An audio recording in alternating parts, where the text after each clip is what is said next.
thing is Santa. But as for me and Grandpa, we believe. It is December 13th, 2021. This is The Daily Rob, and you can find us on Facebook, YouTube, BitChute, Rumble, Odyssey, and all major podcast platforms. As always, like, comment, subscribe, all that good stuff that you know helps us in the algorithm. Now, without further ado, live from New York, it's Rob Smith. Hello, Stu. As you can see, I indeed am in New York, and I'm standing outside of the Fox studios, and there's the new Christmas tree that they put up after the criminal burned it and got released on with no bail. But Stu, I'm here for a reason. I have my ear low to the ground, and we have a daily Rob is Right exclusive story that no other network has, Stu. You want to hear about it? Yes, I do. Pretty impressive. Chris Wallace is leaving Fox News, and he's going over to the comedy competition, you know, the network that has 56 viewers every night, CNN. How about that, Stu? I think it's a relief. I always thought he was a phony to begin with because he was a big lib, and then he kind of had an opportunity to go to Fox, and he kind of moderated his views for a while. But the last 2 years or so, the real Chris Wallace has been out and has come out, and I'm glad to see him go, Stu. I am too. I think he's gross. I think he's disgusting. I think he showed his true colors multiple times, and I'm going to include the picture, but his beaming face when Joe and Jill come over to talk to him after the debate. And he gets a chill running up his leg, just like Chris Matthews did when Obama walked in the room. I mean, it's clear who he likes, and this didn't happen overnight. I wonder how long this has been in negotiations for this to happen, because they're launching this CNN Plus next year. So they're not launching something unless they have everything hammered out in stone. So is that going to be kind of like the Fox News thing, the alternative channel they have, CNN Plus, or is it just a show on CNN? CNN Plus is going to be a streaming service. So I think with all these streaming services popping up, the market is you kind of hyper specialize the services you want. Well, who's going to watch it? They'll probably have some bundle where if you get Verizon or they'll make you have it. Kind of like, you know, the only reason, I mean, their viewership is abysmal, but the only reason it's not even more abysmal is for some reason they're in every airport in the United States. Oh, and they're always on at the gym. I mean, yeah. So. But some Republicans had nice things to say. Would you care to guess the two Republicans that Newsweek had quotes from on this article about Chris being missed by Republicans? Mitt Romney and Lisa Murkowski is my guess, Stu. You got Mitt. Okay. Susan Collins. Not Susan Collins. A bit more mainstream when it comes to the Republican leadership. Mitch McConnell. You're super close. Just adjacent to Mitch. Geographically? Not geographically. He fist bumped with Kamala.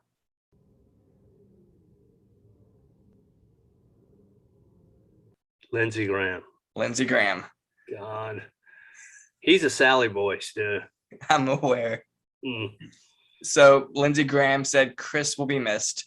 He should be proud of what he and his team have accomplished at Fox News Sunday. And then Mitt Romney said, talk about a guy who floats with the wind. God. Oh. He's terrible. And Mitt had this to say, thank you, Chris Wallace, for the years of truth and honesty. I trust that what's in store for you will be rewarding and impactful, but even if not, you've already served with uncommon grace and generosity of spirit. You kindled the passion of your dad and took it to even greater heights. Jesus Christ. Did he ever watch 60 Minutes with his dad and all the fabrications they had over the years and the way they distorted interviews? What's wrong with these people? Why don't they know what you and I know, Stu? I will say for the article did share some negative sentiments concerning Chris Wallace. Arizona Republican Senator Wendy Rogers said, "Good riddance to commie Chris Wallace. He mistreated Ron Paul and President Trump. He loves the left, and he is a nasty guy overall. Bye." Haha, there you go. Senator, are you suggesting that heroin and prostitution are an exercise of liberty? Well, you know, I probably never used those words. You've put those words someplace. But yes, in essence, if I leave it to the states, it's going to be up to the states. Up until this past century, you know, for over 100 years they were legal. What you're inferring is, you know what? If we legalized heroin tomorrow, everybody's going to use heroin. How many people here would use heroin if it was legal? I bet nobody would put the hand, oh, yeah, I need the government to take care of me. I don't want to use heroin, so I need these laws.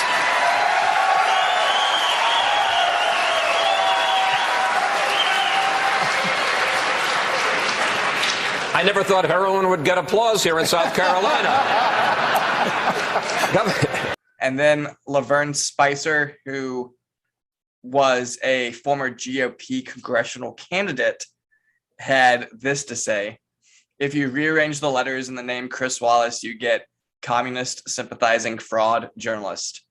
Okay, you don't, but that's what he is.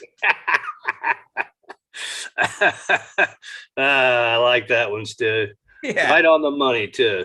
All right, Stu. Well, you know, over the weekend we had the Army-Navy game. It was a great game. I love the pageantry. Navy won, which is a little bit of an upset. And I was waiting for Let's Go Brandon to break out. Donald Trump tweeted that the reason that Joe Biden didn't go was because he was afraid the crowd would Let's Go Brandon it. But my guess is that they also put the kibosh on both service academies and told them, you know, do not allow this chant to occur. I bet you we're going to find that out. Still, on another Washington story is Pete Buttigieg has a husband. He's a really sweet man named Chasen. And Chasen tweeted over the weekend, he was, I don't know if you know, but student loans they've been abated for suspended for months and months and months, and they crank back up next month. And Chasen tweeted his disapproval of the policy. Now, he and Buttigieg, his husband, makes $221,000 a year being a cabinet officer, and he gets everything else for free, you know, health care, rides to work, whatever. But paying his student loans is too much of a burden. This is the guy who stayed home for 2 months breastfeeding his adopted baby. Now, Stu, he is a part-time drama teacher at a local high school. My drama classroom is my haven. It's where I come alive. Welcome to Mr. G's room, G's room, G's room. Welcome to Mr. G's room. Come inside. Most of the time it's just chill out with beanbags, pillows, cushions, that sort of thing. You know what I say to him? If his student loan is too much of a burden, get a fucking job. Moving on, Steve. Speaking of Wackosville, were we speaking of Wackosville? Well, New York City, their city council has passed an ordinance allowing 800,000 or all the non-citizens in New York to vote. Of course, how do you know whether they're in New York or not if they're non-citizens to? But anyway, and Commie Mayor de Blasio says he's cool with it. Well, he said he's more focused on COVID now. So, Stu, it's unconstitutional, one, but I don't know how more wacko you can get than the people who pay taxes and have devoted their lives to making New York a better place. All of a sudden, you have people who are non-citizens who suck off the fat of the city, and they get to vote. Anyway, Stu, there were these horrible tornadoes in Kentucky this past weekend. I think 70 people died at a candle factory. And as soon as I read about this, I knew what the left was going to say. The tornadoes were the result of climate change. And part of it is acknowledging that the likelihood of fewer weather catastrophes, absent a continued movement on dealing with global warming, is just not going to happen. Not going to happen. Everything, Stu, is the result of climate change, which, as we know, is just a subterfuge for socialism. But our brilliant commander-in-chief called the tornadoes hurricanes. You would think he would know the difference, Stu. By the way, Stu, when I was a boy, your Uncle Walter and I were tossing the baseball in the front yard, and all of a sudden we saw this water spout on the Rappahannock, and we kind of looked at it. We said, hey, that's cool. And then it kind of took a right angle, and it was about 1.5 miles away. It headed straight towards us. And we're like, holy shit. And right about the time it was getting to the front yard, we ran in the house. Mother threw us on the ground in the house, in the den, which was a little sunken, and jumped on top of us. And as soon as she did that, all the windows in the house just popped open, and a huge tree branch fell on the house. Tornadoes are scary. Of course, Ian Smith, we weren't scared. But during that tornado, there was a couple named the Marks who they lived in a cottage on a farm not far away, and the hurricane picked them up in the cottage and it strewed them like 1 mile or 2 away. You just pulled a Joe Biden. Pardon? You just pulled a Joe Biden. Did I say a hurricane? Yeah. Oh, I mean, the tornado, excuse me. See, I got it in my head. Speaking of gaffes, Stu, do you know of any Biden gaffes this weekend? Well, he's doing his kind of press tour to up his approval ratings. So he was on Jimmy Fallon on Friday. Now, I'm a big comedy head, and everyone knows in the comedy scene that Jimmy Fallon hates his job and is an alcoholic and just does it for the big bucks. So he had his note cards to coach him through the interview, which is already a softball interview. It's all orchestrated from the get-go. But one of the really had note cards on a talk show host. On a talk show. Yeah. And if you ever need me for anything, don't hesitate. I am there for you. I am there for you. Well, Jimmy, maybe you ought to come down and have dinner with me. Yeah, I will. No, I'm coming. Which is scary. Don't his people know that makes him look like a retard? I don't know. I don't know what they think anymore. But he blamed Trumpism and QAnon for why people have just the wrong idea about him. Oh, it doesn't have anything to do with he's got note cards on a talk show. And failed policies down the board.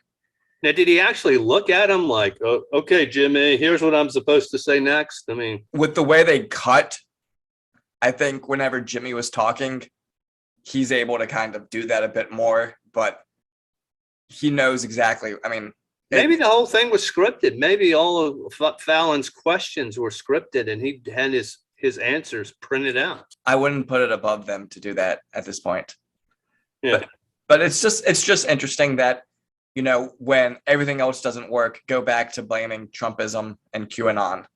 Nobody even knows what QAnon is. It's like 6 people and they, what the hell? A bizarro world. Speaking of corruption, Stu, were we speaking of corruption? Let's talk about corruption because it's a theme here on the Daily Rob. But so the U.S. International Development Finance Corporation, another one of these ABCs that nobody knows exists because the federal government is so big and wasteful and corrupt, has just approved a $500 million loan to Lucas Walton, who's a billionaire, and he's a big Biden supporter. He's going to build some sort of solar plant. Nobody really knows what the hell he's going to do in India.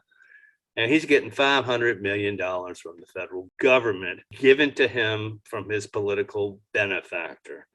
That's the way corruption works, Stu. And if you remember during Obama's administration, there was a huge loan given to Solyndra. And of course, it went bankrupt. And Stu, you're going to hear it now. This company will not succeed. It will go bankrupt. Anything that is supported by federal money like this does not have to live by the disciplines of the private sector in the marketplace, is going to fail. You heard it here.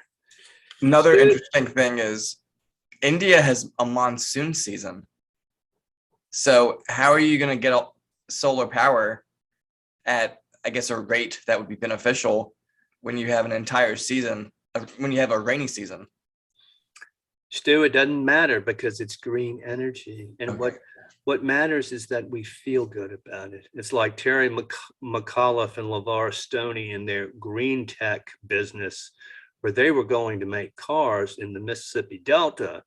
They made 6 cars over about 5 years, and they wasted hundreds of millions of dollars. Yay!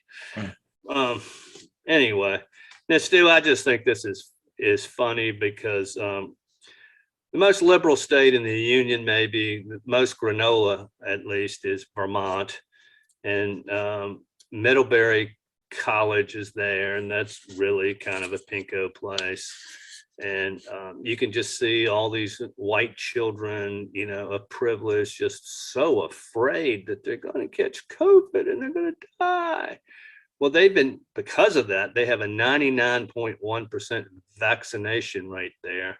Well, guess what, Stu? They had to close the school down and go to online classes because guess what? They're having a COVID outbreak there.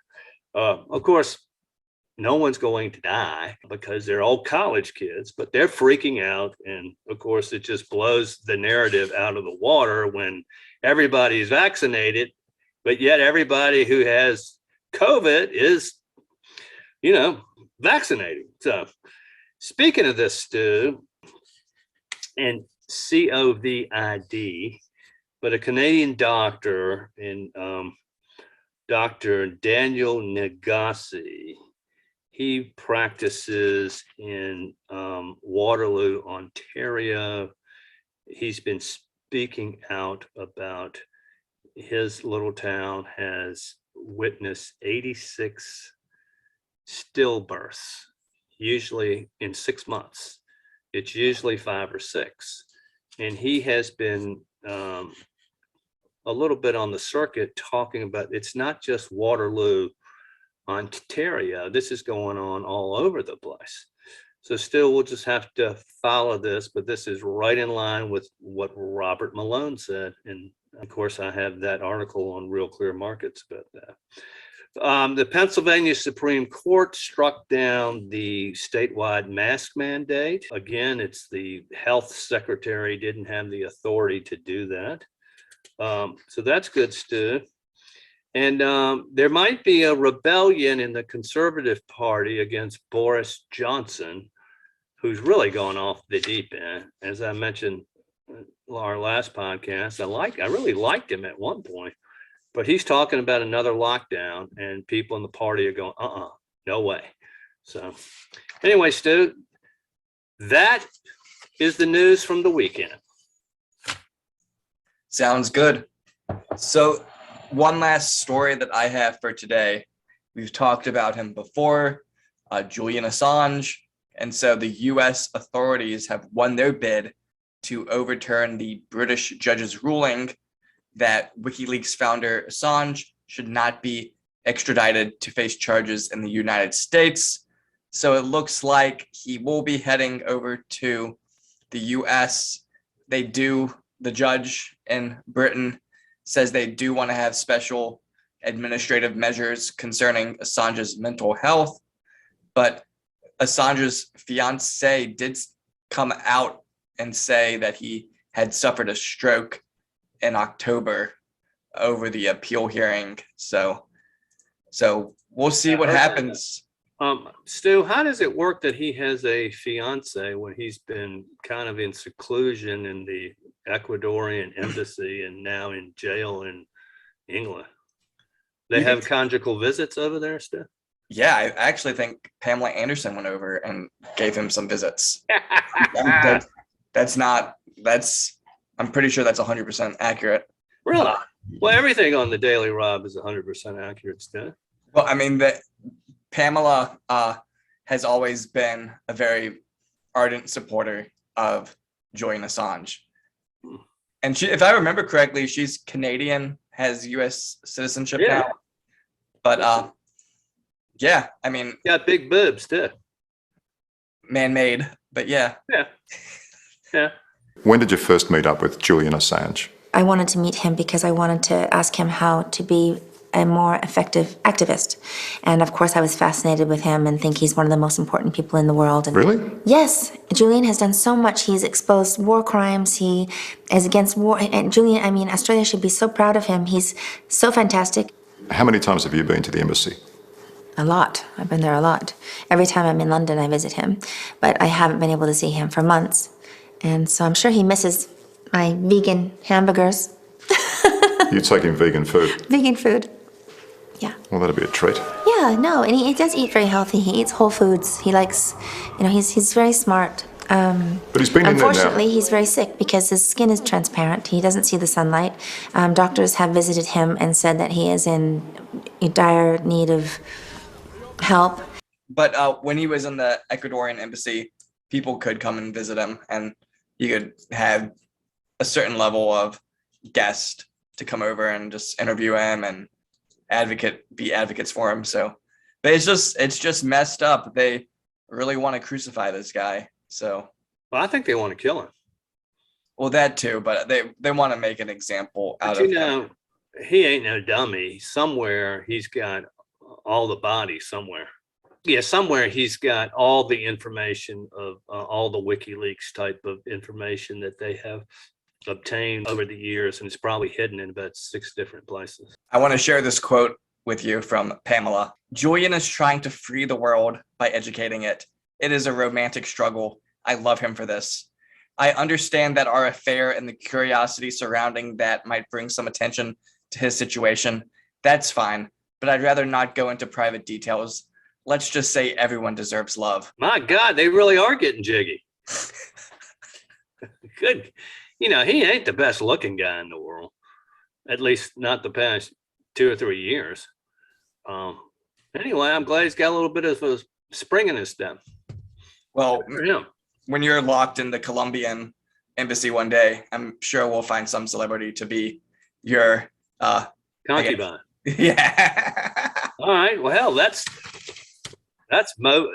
motivation to get locked in an embassy. So there you go. But hopefully they can figure out something positive to happen for Julian. You know, the big discussion was, would Trump pardon him on his way out, which did not happen. Yeah. So I understand both sides of the issue, but anyway. All right, Steph. Enjoy New York City. I will. You want me to bring you back one of those snow globes with Empire State Building? That would be very kind of you. Thank you. All right. Right on. I'll huff on over there. Go get him, Steph. Later.